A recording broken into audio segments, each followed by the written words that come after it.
Welcome to Conversations. I'm Yvonne Lau at DePaul University, and I'm very delighted to host this program featuring Asian American and other multicultural perspectives on a wide range of issues, including race relations, literature, and the arts.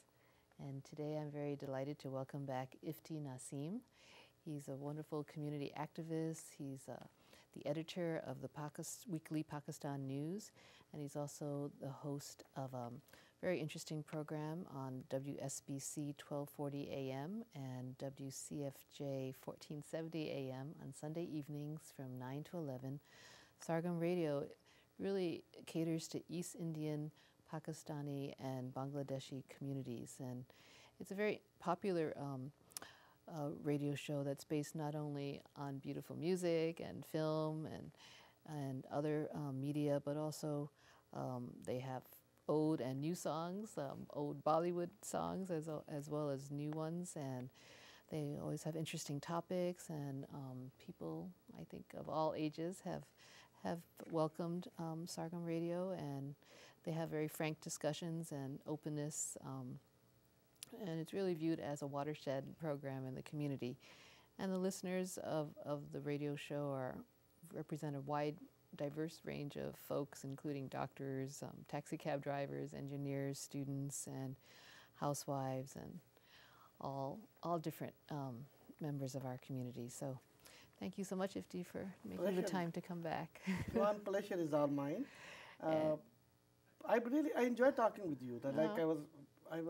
You bring out the best of the person you're interviewing, and I like that, know, because I, as a radio host, I know how to do it, and how to bring the words too. It's a double-edged sword. That's a very high honor coming from a professional like you. So, thank you.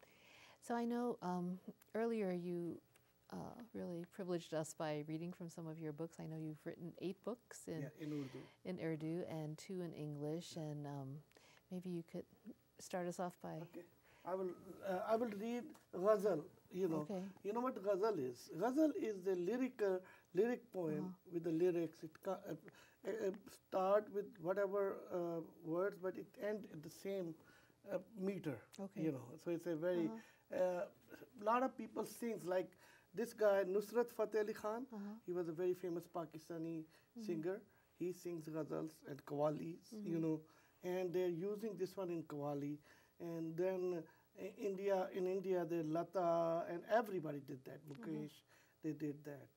So I would like to read 2 of my ghazals. Okay.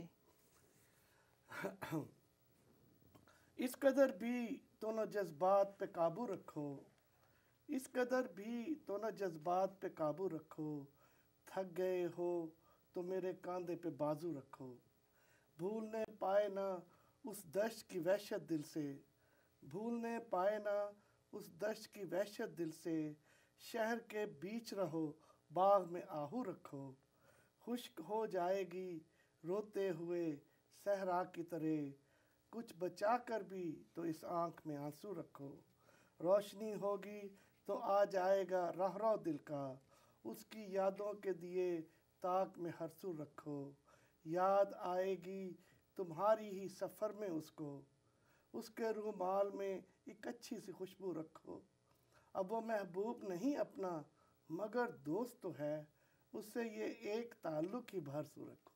Thank you. This is one. Okay. And can you give us a little synopsis? Yeah, it's a very popular form of poetry in Urdu. That sounds beautiful. Because this is a lyrical, you know, because poetry, which when I write in English, I can break the meter, I can break the rhythm, I can break.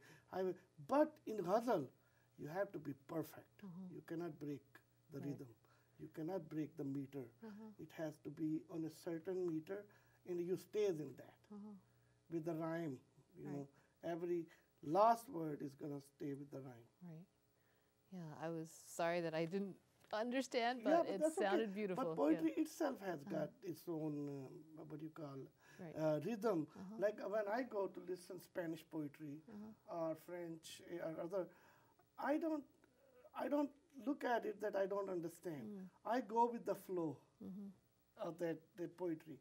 And the way the poet is reciting his poetry, his passion comes out, and you touch that passion. Right.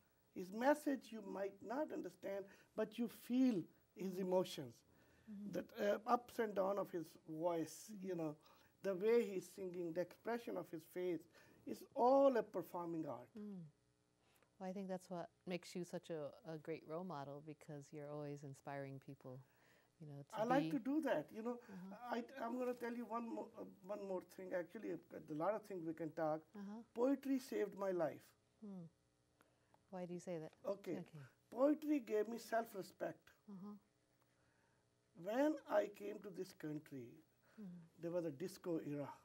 We all were going to disco, I could have drink excessively. I could have done what everybody else was doing. But back of my mind was this, that look, I'm a poet. I don't want to stoop very low to a level where if they find out that I have done something wrong, they'll say, poet did it.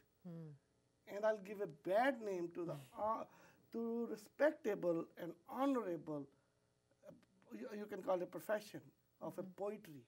Right. You will give, I don't want to give the bad name. So I stayed away from drugs. I drink, but not excessively, wine, couple of glasses of wine.